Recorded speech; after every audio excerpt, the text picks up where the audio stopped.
जय मसीह की। God bless you. सब कैसे हो? सब सही सलामत है?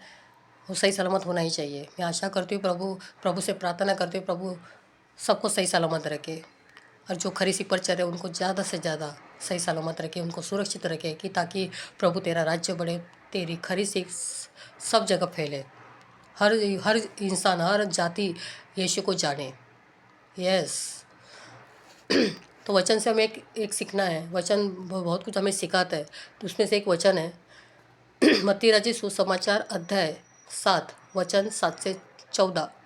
उसमें लिखा है, प्रभु कहता है, मांगो तो तुम्हें मिल जाएगा, ढूंढो तो मिल जाएगा, खटखटाओ तो तुम्हारे लिए खोला जाएगा। क्योंकि जो कोई मांगता है उसे मिलेगा, जो कोई ढूंढता है उसे पाएगा, और जो खटखटा तो उसको लिए खोला जाएगा। देखो कितनी बड़ी बात है। मांगो, प्रभु चाहता है मांगो, पर हमें प्रभु की सेवकाई के लिए ज़्यादा बढ़ना चाहिए। प्रभु तू क्या चाहते है वो हिसाब से हमें चला, है ना। क्योंकि हम एक जरिए है, प्रभु ने इसीलिए तो हमें चुना है। बाकी तो हमारे प्रभु तो ज़रूरतें पूरी करेगा। यस। तो प्रभु प्रभु के लिए हम कैसा जीना चाहिए, कैसा खड़ा रहना चाहिए, वो पहला सोचना है हमें। बाकी तो हमारी ज़रूरत प्रभु पूरा करेगा। तो हमें जो कुछ मांगना है तो प्रभु की इच्छा अनुसार मांगना है। हमें कुछ मांगना है तो प्रभु की इच्छा, प्रभु तेरी इच्छा हो वो हिसाब से मुझे तू दे। अगर तू चाहता है तो मुझे दे, और प्रभु देगा। यस। और ढूंढने के तो प्रभु को ढूंढना दिल से, है ना। हाँ, वैसे तो हम तो उसको ढूंढ नहीं सकते, प्रभु हम ही चुना है। पर उसके राज्य को ढूंढना है तो प्रभु हमें ज़रूर मदद करेगा। उस प्रभु के राज्य को ढूंढना है, उसको जानने की कोशिश करना है तो प्रभु हमें ज़रूर वो ज्ञान देगा। तो ढूंढने का मतलब जो प्रभु के सेवकाई के लिए और हर चीज़ के लिए वचन में जो बढ़ना है, और प्रभु के जो चाहता है वो हिसाब से हमें ढूंढना है, तो प्रभु हमें ज़रूर वो मिलेगा। जो हम मतलब प्रभु चाहते हैं वो हिसाब से हमें प्रभु देगा ही। और जो खटखटाता है वो मतलब खटखटाता है कि प्रभु मतलब तुम्हारे साथ हमें चलना है ना।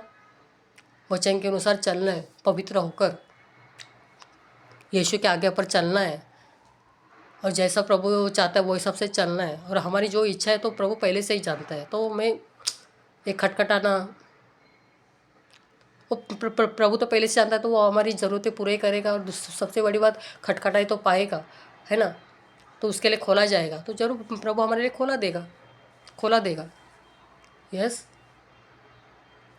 अपने बच्चे ने रोटी मांगा तो उसे पत्थर देगा, ऐसा प्रभु ने कभी किया है? तो वो क्योंकि हमारा वो बाप है, वो बच्चे को क्या ज़रूरत है वो पहले से जानता है। तो वो चाहता है कि हम अच्छी चीज़ खाए, अच्छा चीज़ पाए। वो नहीं चाहता कि हम नाश हो, है ना। वो तो चाहता है कि अनंतकालिक जीवन पाए। वो नहीं चाहता है कि कोई नाश हो करके। तो अपना जो पिता, वो नहीं चाहते कि मतलब बच्चा कोई नाश हो करके। तो वो जानता है कि हमें क्या ज़रूरत है। वो तो हमें जो चाहता है वही देगा ना। तो कोई भी बच्चे के लिए अगर रोटी मांगे तो पत्थर देगा, ऐसा कोई बाप है क्या? तो फिर तो पिता हमारा कितना बड़ा महान है, तो हमारे वो ज़रूरतें पूरी करेगा। हम जो मांगेंगे वो देगा ही देगा, उसके विरोध में नहीं जाएगा वो। पर उसके इच्छा अनुसार होना चाहिए। प्रभु यीशु के इच्छा अनुसार होना चाहिए, हमारे पिता के इच्छा अनुसार होना चाहिए। उसके अलग हम मांगेंगे, उसके विरोध में कुछ मांगेंगे तो प्रभु कैसा देगा, है ना। बरोबर। तुम्हारे में कौन सा ऐसा मानव है कि फिर तुम बुरे होकर अपने बच्चे को अच्छी चीज़ें देना समझते हैं, तो तुम्हारा स्वर्गीय पिता के पास जो मांगे उसे कितना विशेष करके देगा। सांसारिक की बात कर रहे हैं कि अगर अपना एक समझो एक पिता अपने बच्चे के लिए इतना बहुत कुछ देता है ना, बहुत कुछ देता है ना। बुरी वस्तु तो नहीं देगा, अच्छा ही देगा। अपने बच्चे के लिए इतना ख्याल करता है। सांसारिक पिता की बात कर रही हो तो ये तो हमारा आत्मिक पिता है, वो तो कितना जानता होगा हमारे लिए, वो कितना हमारे लिए कितना क्या क्या देना जानता है। क्योंकि हमारी ज़रूरतें उसको मालूम है ना, और क्या अच्छा है क्या बुरा है वो तो पहले से जानता है। तो हमारे लिए वो मतलब वो नहीं चाहता कि हम नाश हो करके। तो हमसे वो कितना प्यार करता होगा, आत्मिक पिता, है ना। तो वो विशेष करके हमको कितनी अच्छी चीज़ें देगा। इसलिए लोग तुमसे जैसा बर्ताव अच्छा रहे, ऐसी तुम्हारी इच्छा हो तो तुम्हें भी उसके साथ अच्छा बर्ताव करना चाहिए। अगर हम चाहते हैं कि कोई हमारे साथ अच्छा बर्ताव करे तो हम भी उसके साथ अच्छा बर्ताव करें। अगर तुम उसके साथ बुरा रहोगे और वो सामने वाला मेरे साथ अच्छा रहे, ऐसे अगर हम मांगे तो कुछ कोई मतलब नहीं, और कोई ऐसा रहेगा भी नहीं। अगर हम सामने वाले से सही रहेंगे तो वो सामने वाले भी हमसे सही रहेगा। वैसे परमेश्वर है, हम परमेश्वर के साथ सही रहेंगे तो परमेश्वर हमारे साथ सही रहेगा, वो कभी हमारे खिलाफ नहीं जाएगा। पर हम उसके खिलाफ जाएंगे, विरोध में जाएंगे, तो प्रभु हमारे कुछ भी नहीं सुनेगा। वो चाहते कि हम बहुत कुछ दे हमें, पर हम सही से ले ना पाए, ना हम सही से ले पाए तो अच्छा है। गलत चीज़ पर चलेंगे, गलत मार्ग पर चलेंगे तो प्रभु बोलेगा मैं तुमको देना चाहता हूँ पर तुम नहीं सुन रहे, तुम मेरे से भाग रहे, मेरे से दूर हो रहे। और प्रभु नहीं चाहते कि हम प्रभु से दूर हो करके। तो ये वचन से हमें सीखना मिलता है कि वो तो हमारा आत्मिक पिता है, वो तो हमसे कितना प्यार करता है, कितना हमें कुछ कुछ देना चाहता है, बहुत कुछ देना चाहता है, हमारी ज़रूरत है वो जानता है। यस, ये तो वचन से हमें ये सीखना मिलता है। छोटा मार्ग से दरवाजा से अंदर जाओ, छोटा मार्ग, क्योंकि नाश का जाने का मार्ग बहुत बड़ा है। आजकल देखो कितनी बड़ी बात बोले वचन में, जो छोटा, जिसमें बहुत तकलीफ़ें, बहुत दुख है, बहुत पीड़ा है, तो भी हमें उस मार्ग से ही गुजरना है। कि प्रभु ने पहले ही बोला जो मेरे साथ रहेगा उसको इच्छा को खुद को त्यागना है, कठिन परिस्थिति से चलना है, मेरे साथ दुख सहना है, तभी तो मेरे पास सकता है। तो वही छोटा मार्ग है ना वो, मतलब ऐसा बहुत ऐसा टेढ़ा मेढ़ा आड़ा टेढ़ा थोड़ा ऐसा, मतलब रखड़ पकड़े अपने को कहीं कहीं लग सकता है ना, कुछ भी हो सकता है, ठोकर खा सकते हैं हम, कुछ भी मतलब ऐसे गिर के संभल के हम प्रभु हमें हमें हिम्मत दे के हम प्रभु के मार्ग पर चल सकते हैं। पर जो बड़ा मार्ग है, शॉर्टकट है, उसमें तो इतने लोग हैं कि मतलब आजकल लोग देखो शॉर्टकट मार्ग ज़्यादा पसंद करते हैं। उनको ये सब परेशानी, ये दुख, ये पीड़ा उनको सही नहीं जाती है। वो बोलते हैं नहीं ये हमको नहीं सहना होगा, हमको तो शॉर्टकट मार्ग चाहिए। अच्छा, कोई इसमें कोई तकलीफ़ ना हो, सब सही सलामत हो, सब सही सही से हम मार्ग गुजर सकते हैं, ऐसे ज़्यादा लोग पसंद करते हैं ना। ऐसे टेढ़े मेढ़े या दुख सह के गिर के संभल के ऐसा कोई वो मार्ग से कोई नहीं जाएगा।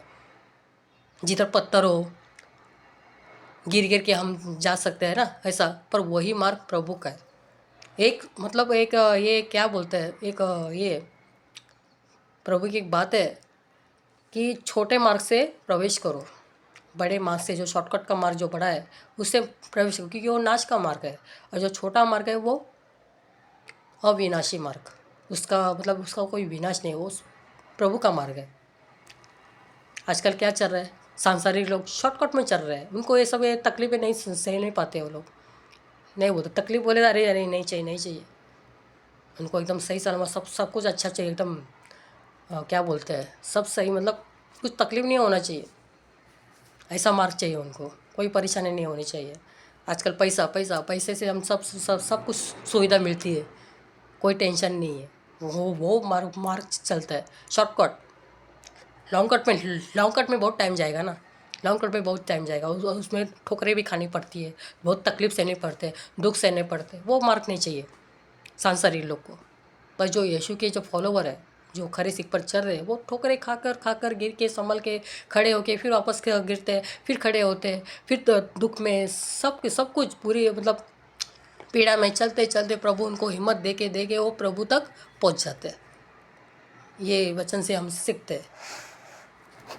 तो हमें छोटे मार्ग से ही चलना है, हमें कहीं बड़े मार्ग से नहीं चलना है, क्योंकि क्योंकि बड़े मार्ग से जाने वाले बहुत है और जो विनाश का मार्ग है, और वो आजकल वही चल रहा है। क्योंकि बताऊँ मैं, नरक का मार्ग इतना बड़ा होते जा रहा है, और स्वर्ग का मार्ग है ना इतना सा छोटा है, उससे बहुत बहुत कम है, बहुत कम है। वचन में लिखा है स्वर्ग का मार्ग बहुत छोटा है और बहुत कम लोग जाने वाले उसमें, और नरक के मार्ग में बहुत बड़ा है, उसमें बहुत लोग जाने वाले, उसमें विश्वासी भी रहेंगे अविश्वासी भी रहेंगे।